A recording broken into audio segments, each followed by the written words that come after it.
sama-sama ke sampel, dan juga sama-sama periksa hasilnya di Pakistan. Yang satu kita pertama Palembang. Jadi untuk memandikan datanya. Data yang kami peroleh, maka masih sesuai dengan standar. Nah, kemungkinan kalau misalnya kemarin misalnya soalnya tadi padinya kemudian tergenang, karena tadi kalau tergenang sampai air tinggi bisa jadi mati. Itu kemungkinan Pak ya. Tapi yang jelas kita memang rutin bakal itu kita ambil air sebenarnya kita bawa ke dinas laboratorium, dan kita memang itu kita laporkan juga ke pusat kita seperti apa kandungan yang ada di sumber-sumber air sekitar kita. Soalnya memang selama ini kalau data yang kita punya kita masih dalam kondisi aman. Memang dulu ada kejadian juga di tahun 2015 itu ada oknum ya yang dia ngomong ini para herbisida itu ke dalam sungai berapa kira-kira akhirnya kan ikan mati. Nah terakhir berdampak pula ke kami lah. Jadi akhirnya menanggung efek buruknya di kita. Padahal bukan kita pelakunya. Terima kasih. Terima kasih Pak atas konfirmasinya. Kami juga menerima laporan dari masyarakat tidak serta-merta mentah-mentah menelan atau mempercaya hal tersebut, maka perlu kami konfirmasi. Dan kalau ada di dinas kebersihan atau lingkungan hidup tentang pencemaran itu, kalau sudah ada hasil lab, kami juga perlu bukti itu bahwa aman. Demikian. Boleh langsung saja. Terima kasih. Sebelumnya mohon maaf Pak tadi nggak bisa hadir pada hari ini karena ada acara lain. Jadi beliau memerintahkan saya untuk hadir pada hari ini. Baik, terkait dengan KTS ini sendiri, memang kejadian ini sudah dilaporkan tahun 2023.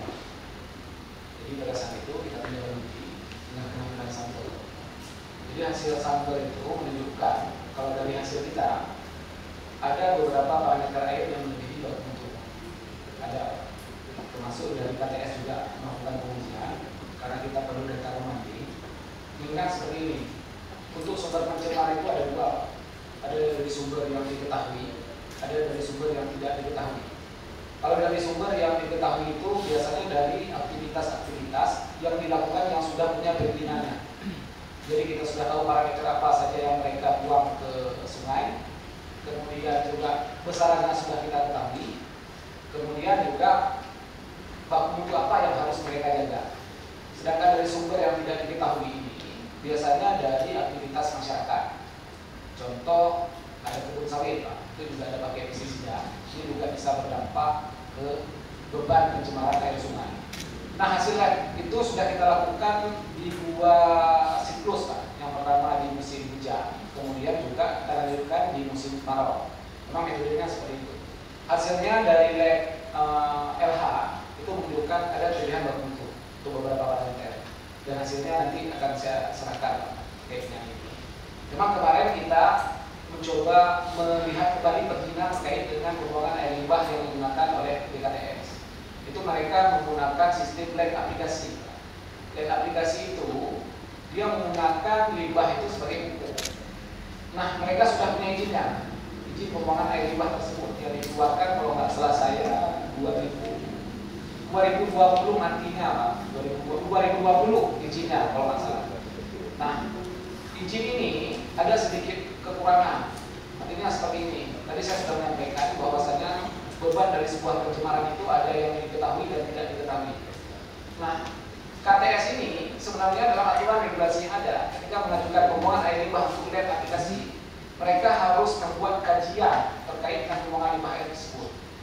Di dalamnya termuat topografi seperti apa sumber tanahnya, kemana aliran dari limbah yang ada, sehingga diketahui apakah ini memang sudah aman untuk dilakukan pembuangan ke lab aplikasi, ke media tanah atau tidak. Nah, ini yang belum dimiliki oleh KTS.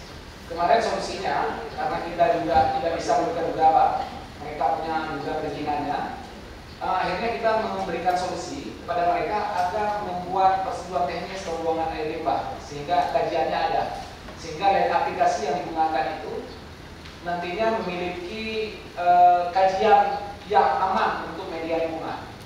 Nah, persoalannya kalau kita pakai aturan terkait dengan lab aplikasi, dia hanya mempersyaratkan parameter BOD saja, biological oxygen demand, jadi kadar biologi untuk muai tanah itu saja yang dipersyaratkan 5.000. Nah, kalau dengan paradigma sekarang, beban pencemarannya itu bukan hanya beban itu saja, tapi regulasinya mempersyaratkan itu saja. Nah, BOD-nya ini ada beberapa parameter pengujian kita dalam angka aman. Nah, inilah kita belum bisa mengambil sebuah kesimpulan. Apakah ini memang, kalau kita lihat dari aktivitas masyarakat, memang ada aktivitas, namun tidak ada dampak signifikan. Sekarang kita hanya memperoleh hasilnya saja.